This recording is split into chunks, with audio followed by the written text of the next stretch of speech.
It is now my special privilege to introduce our guest speaker, Reverend Paula Mekdeci. Reverend Paula is the senior minister at Unity Renaissance in Chesapeake, and her vision and vibrant energy have brought new life to that church. In fact, my wife and son and I have been going because of Paula. She has a master's in divinity from Unity Institute, and she served as Unity's marketing and communications vice president, overseeing publishing at Unity World Headquarters, the Daily World, Unity Magazine, Unity Books, Unity Online Radio, and Unity Marketing. Would you join with me in a warm welcome for my dear friend and minister of Unity Renaissance, Reverend Paula Mekdeci.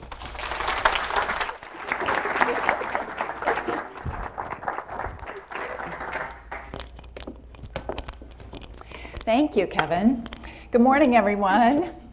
I'm absolutely delighted to be here today, and many thanks to my dear friend Kevin, who is also a colleague and in many ways my mentor. I'm very grateful to you, Kevin, for the example you set in leadership and the wonderful vibrancy here at the ARE. If you're not familiar with us out at Unity Renaissance in Chesapeake, we're very much a like-minded organization, very compatible with your cause, your consciousness, and what you are doing here at the ARE. And I have to tell you, when I decided to come and serve at Unity Renaissance, it was no small factor that the ARE was located nearby. So we are of common consciousness and cause and a lot of similar programming with one another. And with that in mind, I did just one quick plug. I brought along a little brochure about our Spiritual Education and Enrichment Week coming up in September 18th through 22nd. I was looking at what you have coming up for your Congress, and we have classes that I think are compatible with many of the things that you'll discuss. So we're going to have Bible interpretation classes, classes about meditation, Jesus' teachings, and the Gnostic Gospels. We'll have a class on the Gospel of Thomas, and it will be my joy to teach about the Gospel of Mary Magdalene. Whew. All right, well, let's get started with today's topic, which is about beyond our differences. And I like to speak out here. Can you see me okay if I'm standing here? Am I too much in the dark? Now I can see you. On April 5th, 1968, a third grade teacher in Riceville, Iowa, conducted a very daring exercise. It was the day after Martin Luther King Jr. had been killed, and she wanted to do more than just talk about Dr. King, who he was, and what had happened. She wanted her class to have a deeper understanding of racism and discrimination. And so she proposed to the class that they try an experiment. And the class the kids were all eager and said, yeah, let's do that. So she divided the class into two groups. The children who had blue eyes and the children who had brown eyes. You may have heard of this. And then she announced that the blue-eyed children were superior to the brown-eyed children. And she asked the blue-eyed children to go tie fabric collars around the necks of their brown-eyed classmates so that they could recognize them more easily from a distance. She then went on to give the blue-eyed children special privileges.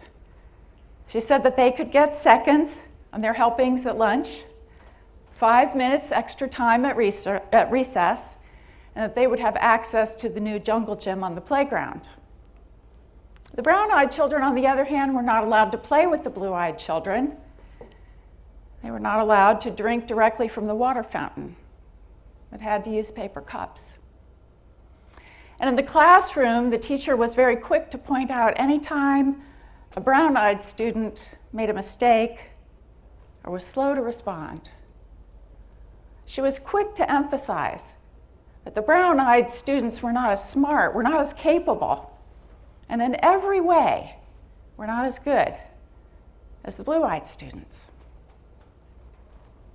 The impact in this classroom was dramatic and almost immediate. In a very, very short time, it went from being a happy and harmonious classroom to being tense and combative. The blue-eyed children began to bully and boss around and be punitive towards their brown-eyed colleagues. And the brown-eyed students, even those who were typically outgoing and very bright, became either sad, withdrawn, or angry. At one point, the teacher, her name was Jane Elliott, she decided to conduct an exercise, an academic exercise. And so she gave tests to each of the two groups. And she found that the blue-eyed students had very high scores, and the brown-eyed students had very low scores. Well, the next day, she reversed the exercise. She said, oh, I've made a mistake. Actually, it's the brown-eyed students who are the superior ones, and she completely reversed the rules. So now it was the brown-eyed students who had all the privileges, and it was the blue-eyed students who had all the restrictions. You might have thought that the brown-eyed students, having been on the lower end the day before, would be a little bit more compassionate. No. Well, they might have been maybe a little bit less cruel, but they still were very belittling and mean and bossy towards their classmates. And the same thing happened with the blue-eyed students beginning to feel so badly about themselves. And when Jane Elliott repeated the exercise, now she did the academic exercise over again, and she found that now the brown-eyed students had the higher scores, and the blue-eyed students had the lower scores. The impact of this exercise was so powerful on those students.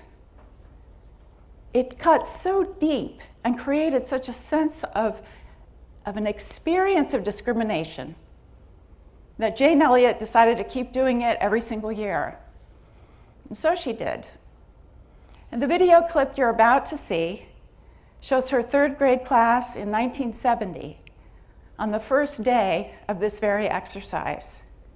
And the adults who are watching the video are the same children who were in the third grade class, and they were brought back together 14 years later to view this and discuss their experience. So let's take a look. I do apologize for the quality of this video, but you'll still get the message.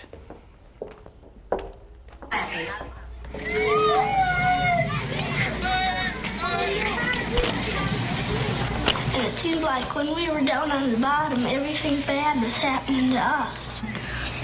The way they treated you, you felt like you didn't even want to try to do anything. It seemed like Mrs. Elliott was taking our best friends away from us.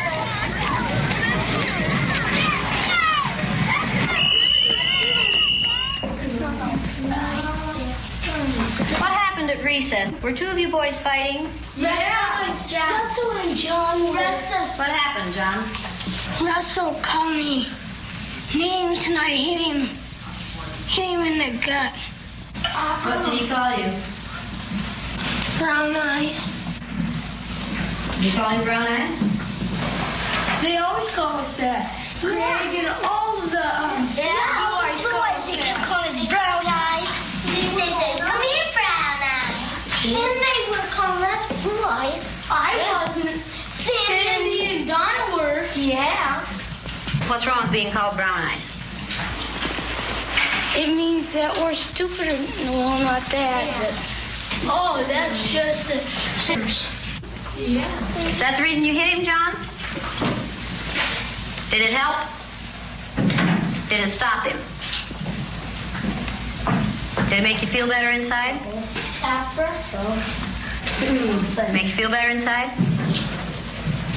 Did it make you feel better to call him brown eyes? Why do you suppose you call him brown eyes? Right, because he has brown eyes. Is that the only reason? He didn't call him brown eyes yesterday, and he had brown eyes yesterday. Didn't he? Because we just started it. I ever said you put those blue things on there. To tease them. Kind of tease them. Oh, is this teasing? No. Well, he did it. Were you doing it for fun, to be funny, or were you doing it to be mean?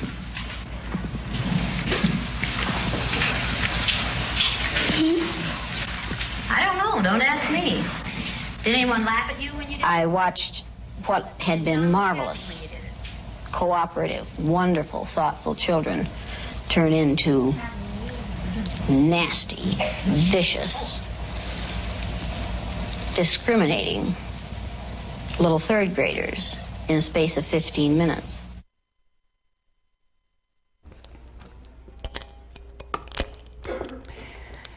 Every one of those adults gathered to review this experience said that it had absolutely changed their lives. That going through that had left such a deep impression on them. Well, at the end of the exercise, Jane Elliott said to the class, "Well, the experiment's over." And the class all cheered. She said, "Now you can dispose of those collars around your neck." So all the kids just raced over to the trash can. I could hardly wait to get those things off, and they're throwing them into the trash can. And one little boy even tried, it was made of cloth, he's even trying to rip it into shreds. He just despised it so much. And then all those children came back together and they sat on the floor in front of the teacher and they started hugging each other and just celebrating. It just felt so good to be back together. And the teacher said to them, "It feels like coming home, doesn't it?" You see, the interesting thing is that when we watch this video, we know that this isn't just their story. This is our story. This is our story because we are born into this world open-hearted and loving, accepting of all people. And somewhere along the line, someone or something tells us that there are other people who are different from us. And some of them are not as good as us. They're not as deserving of being treated well. And so we begin to put people into categories and judge them based on race, religion, gender, sexual preference, nationality, ethnicity, political affiliation, physical ability, and so many other categories we create. And you know, each time we do that, each time we label and judge, nobody wins, everybody loses. We lose, and so does the individual that we've judged. And you know, if we're really honest, it doesn't feel good. It doesn't feel good. You know, the ego may get just a little bit of satisfaction there in terms of putting somebody else down or feeling superior. But on a heart level, on a soul level, it doesn't feel right. It doesn't feel good. So we know we have a longing to come back to love. We're not always sure how to do it. Well, this next video clip shows you what happened when a group who evaluated the video, well, actually, let me back up a little bit. This exercise that Jane Elliott did in her classroom, she became famous for it. And she ended up going out, and really for decades now, she has spoken to groups of adults and given it as a diversity training, repeating the same exercise. And the results are really almost always, they're the same. The same things happen to the people involved, even though they're adults and not children. So she's done it in education, government, business, labor relations. And so this clip, the next clip that you're about to see, shows a group of men in a sociology class at Green Haven Correctional Center. It's a maximum security prison in New York. And this is the response that came from the men who were watching the video of Jane Elliott's classroom exercise.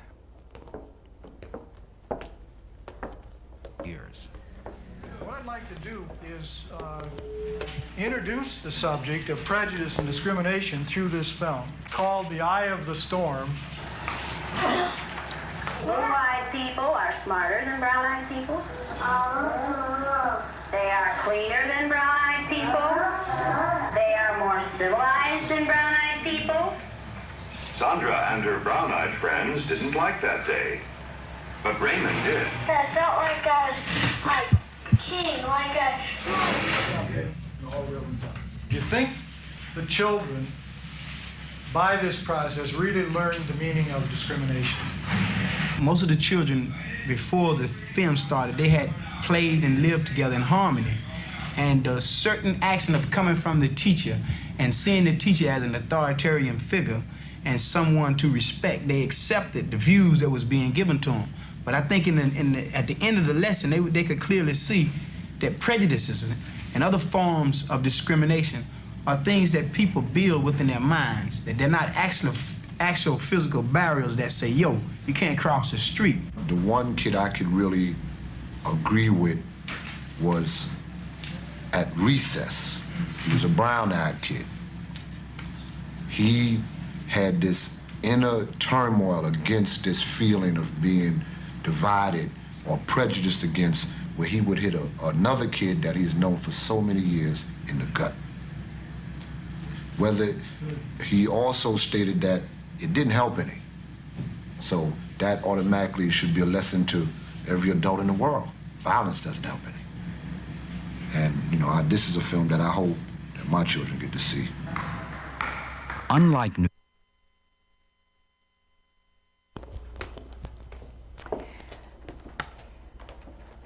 You know, discrimination thrives on dehumanization. And it's when we begin thinking of others as somehow less than human that we feel that it gives us license to condemn or criticize or mistreat them. So how do we find our way back to compassion and to love?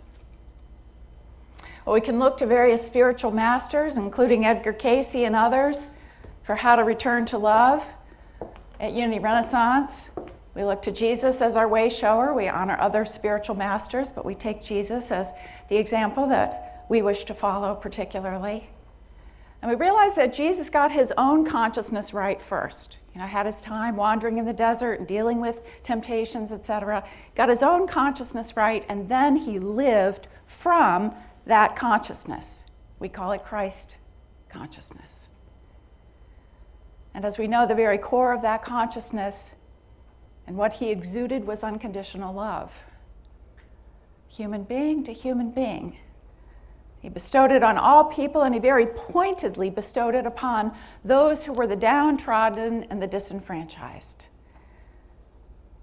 So he would share meals with them, he would hang out with them, he would choose to be in their company, and he would always treat them as whole and worthy human beings.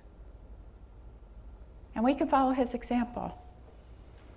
Each time we reach out and connect with someone who has different beliefs or background than our own, something beautiful happens. Something absolutely beautiful happens. A wall comes down. And we see with new eyes. I experienced that in January in a very unusual setting. I was at a gathering of clergy and police officers and community activists. And we gathered at an art exhibit in Norfolk. It was called Under the Gun. And the exhibit was all about addressing gun violence. And so here we were all together, kind of an unusual collection of people, particularly the community activists and the police at that particular moment. And as we came together, one of the coordinators of the art exhibit, his name is Jesse Scatia, he said this: "We see so many divisions. They're not real. We created them.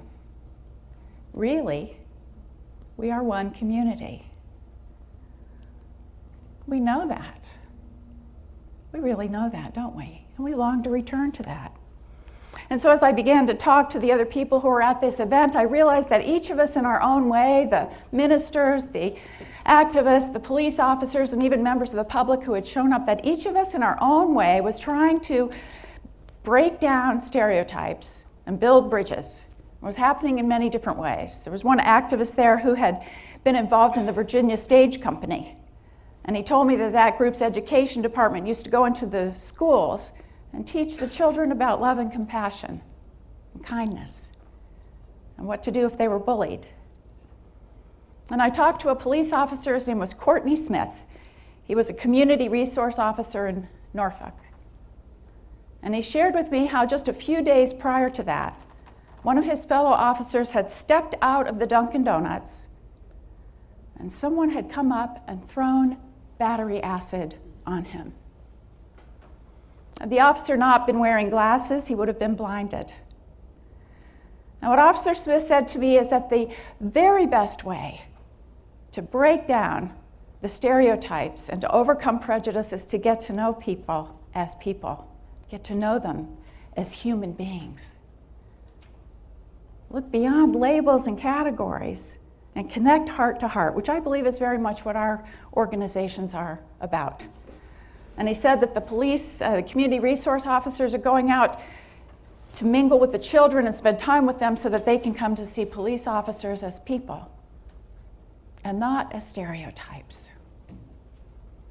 You know, this chain of hate will continue until we choose to break it. Sometimes I think about, you know, if we were watching children on a playground and there was bullying going on, each of us would say, oh my gosh, we have to do something. We have to go stop this, right? We have to show them how to see things differently. And then sometimes I think, in a way, we adults here on planet Earth are kind of like kids on the playground. The difference is we have to help ourselves think and see and act differently. We essentially have to wake ourselves up. I believe that's what the EDGAR CAYCE organization is about. It's what Unity Renaissance is about, and many others in this world who are just trying to wake up to truth. And once we do that, then we know it's our responsibility to help others as well. You know, this experiment of Jane Elliott's is so powerful. And it gives us that opportunity to look at our own beliefs and what ways are we judging and labeling and dividing. This is really a pretty darn painful time in our country and even in our world. It is polarized, it's highly charged, we know this, it's uncomfortable. Nobody is happy. Really, nobody is happy. And so I take a lot of encouragement and even inspiration from the fact that our deepest desire is to figure out a way to come back together, whether we acknowledge that or not. It tells me that the truth we knew as children is still our basic operating system, that we know that we are all human beings, that we are more alike than different, and that we're all in this together. And so I invite you in this somewhat tumultuous time to come home to that truth within you, to what you knew as a child, to see with new eyes, to look beyond labels, to connect heart to heart,